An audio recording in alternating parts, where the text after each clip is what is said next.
Hello student, success coaching classes में आपका स्वागत है। तो आज हम लोग डिस्कस करने वाले हैं क्लास 11 का हिस्ट्री का जो आपको मॉडल पेपर ये हमारा सेट 2 होने वाला है, जो आपको वेरी वेरी इंपॉर्टेंट 2025 एग्जाम के लिए होने वाला है। तो देखते हैं सबसे पहला क्वेश्चन क्या बोल रहा है, मेसोपोटामिया का शाब्दिक अर्थ क्या होता है। तो याद रखिएगा, मेसोपोटामिया का शाब्दिक अर्थ होता है दो नदियों के बीच की भूमि होता है। आगे यदि हम लोग देखते हैं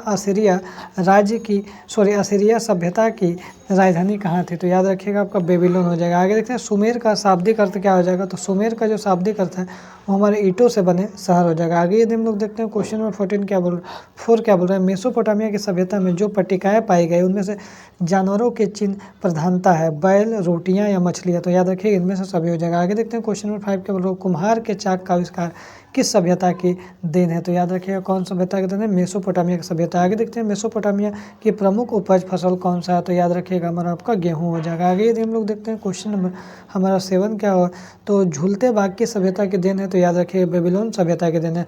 बेबीलोन में झूलते बाग का निर्माण किस शासक ने करवाया। तो याद रखिएगा नबूवत नेजर ने करवाया। आगे यदि हम लोग देखते हैं क्वेश्चन नंबर 9 क्या बोल रहा है, किस पुस्तक में जल प्लावन की घटना आती है। तो याद रखिएगा कौन सा पुस्तक में आता है। तो याद रखिएगा हमारा ऑप्शन नंबर हमारा पहला हो जाएगा आपका बाइबल हो जाएगा। क्या हो जाएगा, बाइबल हो जाएगा। ठीक है, आगे यदि हम लोग देखते हैं क्वेश्चन नंबर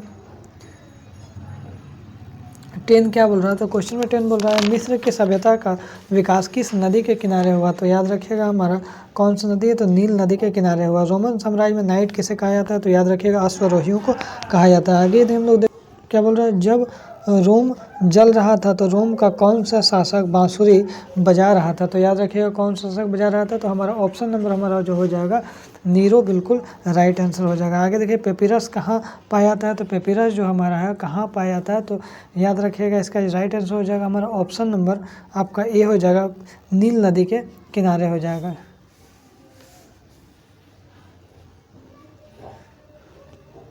आगे यदि हम लोग देखते हैं क्वेश्चन नंबर हमारा 14 क्या बोला, रोम का इतिहास किसने लिखा है। तो याद रखिएगा हमारा टाइटस लिवी ने लिखा है। आगे यदि हम लोग देखते हैं जुलाई माह का नाम किसके नाम पर पड़ा। तो याद रखिएगा जुलाई माह का नाम जूलियस सीजर का नाम पर पड़ा।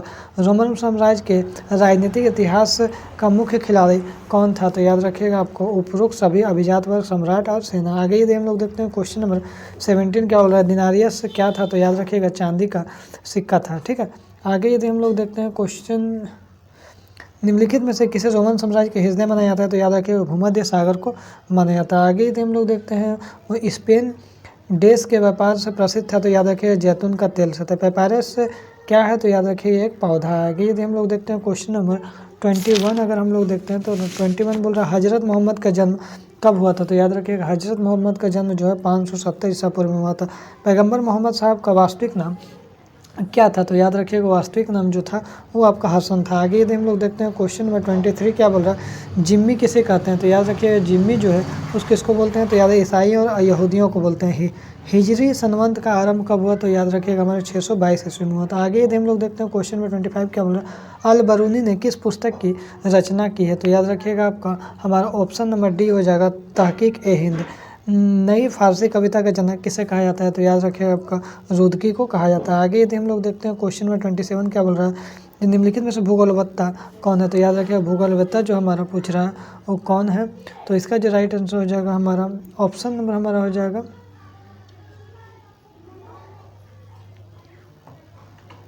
ऑप्शन नंबर सी हो जाएगा अल ख्वारिज़मी।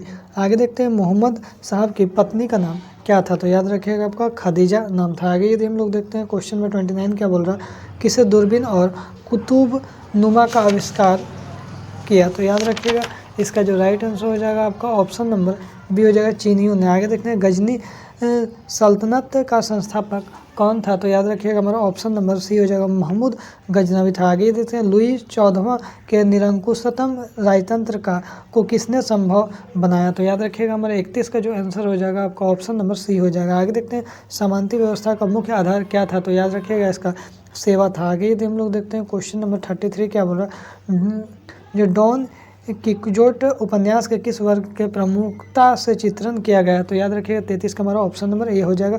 रोमन चर्च का सबसे प्रधान कौन था। तो याद रखिएगा पोप था। आगे यदि हम लोग देखते हैं क्वेश्चन नंबर 35 क्या बोल रहा है, टाइट किस प्रकार का कर था, तो याद रखिएगा धार्मिक कर था। धर्म सुधार आंदोलन के सर्वप्रथम प्रवर्तक कौन थे, तो मार्टिन लूथर थे। आगे यदि हम लोग देखते हैं क्वेश्चन नंबर 37 क्या बोल रहा है, धर्म सुधार आंदोलन की शुरुआत कब हुई, तो याद रखिएगा आपका कहाँ से हुई, जर्मनी से हुई। सामंतवादी अधिकृत व्यवस्था को सबसे छोटी इकाई क्या था, तो याद रखिएगा सबसे जो छोटा इकाई था उसको हम लोग क्या बोलते हैं, नाइट बोलते हैं। आगे यदि हम लोग देखते हैं क्वेश्चन नंबर 39 क्या बोल रहा है, जो गुलाबों की लड़ाइयाँ कहाँ हुई थी, तो याद रखिएगा इसका राइट आंसर हो जाएगा आपका इंग्लैंड में। और डिवाइन कॉमेडी का लेखक कौन है, तो याद रखिएगा आपका दांते हो जाएगा। ठीक है, तो इतना मोस्ट इंपॉर्टेंट क्वेश्चन था। तो यदि हमारा वीडियो आपको अच्छा लगा तो लाइक शेयर सब्सक्राइब जरूर करें। फिर मिलते हैं नेक्स्ट वीडियो में।